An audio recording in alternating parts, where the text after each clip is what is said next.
Yo, it's Wermzer, and I want to show you how I made my new song, Brain Scan. Let's jump in. So the number one tip in making sure that you have drums that just absolutely slap is to make sure that you have a good sample to start with. So I'm going to take off all the processing just to show you what it sounds like on its own.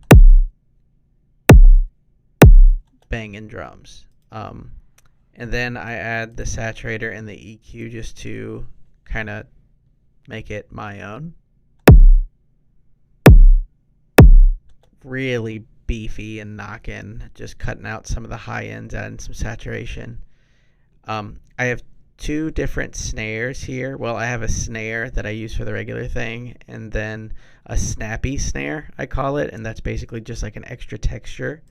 Again, it starts off with a good sample. So this is what the snare sounds like without any processing.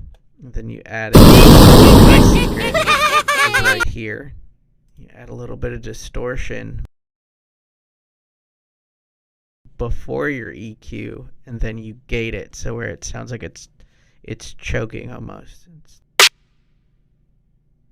Yeah. And then the snappy snare down here is just to add that extra little sizzle, like that high end. And then I have a snare roll in here that you hear at the end of every 4 bars, just for a little bit of movement and to let the listener know that it's about to progress into the next bar. And then I have my hi-hats down here. This looks really tedious, having a center hi-hat layer and then left and right, and then some crash cymbals just to give it, I mean, that it really just makes it dance. I can't really describe it any other way, but it just gives it a lot of movement.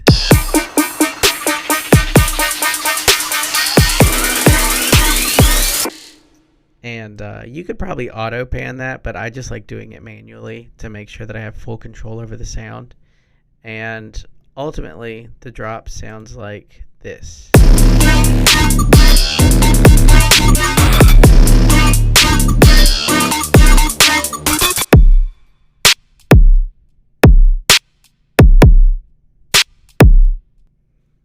So as you can see here, I have a whole group of everything that's basically not drums. So the 808, the growls, all my bass noises, the heartbeat monitor, the little triplet tweet that you can hear going on throughout, which is, I'll explain what that is later.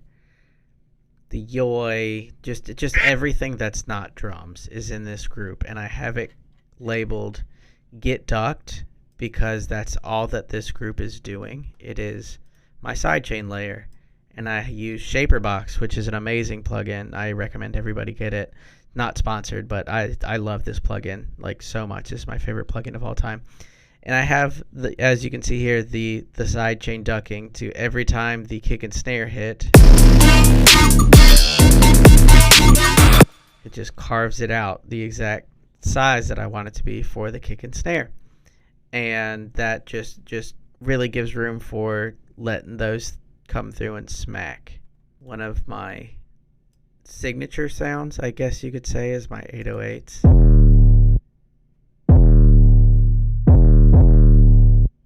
Just really nasty. And I have my own 808 chain that I call the 808 Madness chain. It's all Ableton stock. Or no, I take that back. It's not all Ableton stock, but it's all Ableton stock and free plugins. So it's a saturator that I adjust the drive to taste, but usually it doesn't take a lot with a soft sine. So saturation, and then Camel Crusher, which is my favorite free distortion plugin.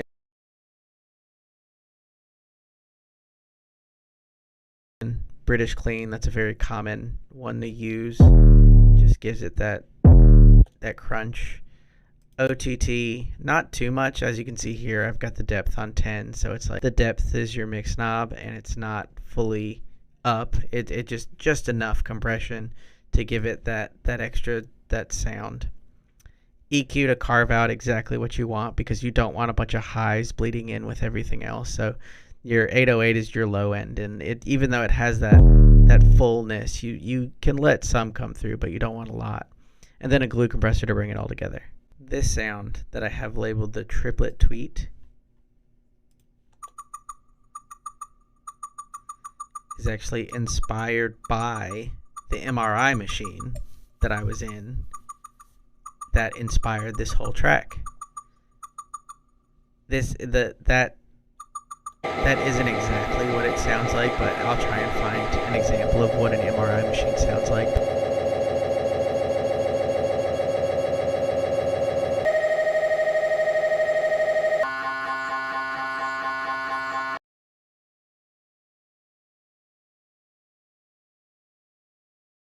But as I was sitting in the MRI machine, I remembered hearing that, and it was kind of like that sound, and I just thought this would be perfect for a song. So that's was really the inspiration behind the whole song, was that sound right there, and that really started everything else.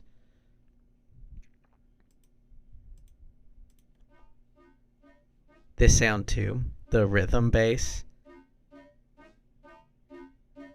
Again, just a sound that I heard while I was sitting in the MRI machine, and just inspired this whole track just off some super cool sounds. A good little tip is in your build-ups, everything's kind of like getting, it's coming together, everything's building up, obviously that's what it's for, but everything starts to get kind of cluttered. Bring your width down, put a utility on your master, and bring the width down from 100% down to 50 right before the drop. So right when it drops, it just opens back up to double the size. And also do the same thing with your master volume. It starts off quieter in the intro and the verse, and then it builds again.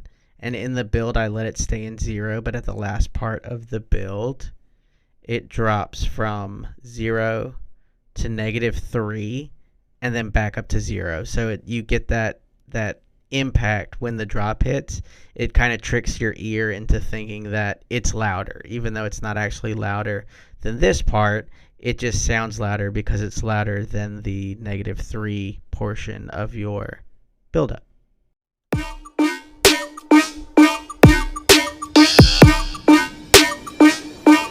Initiate.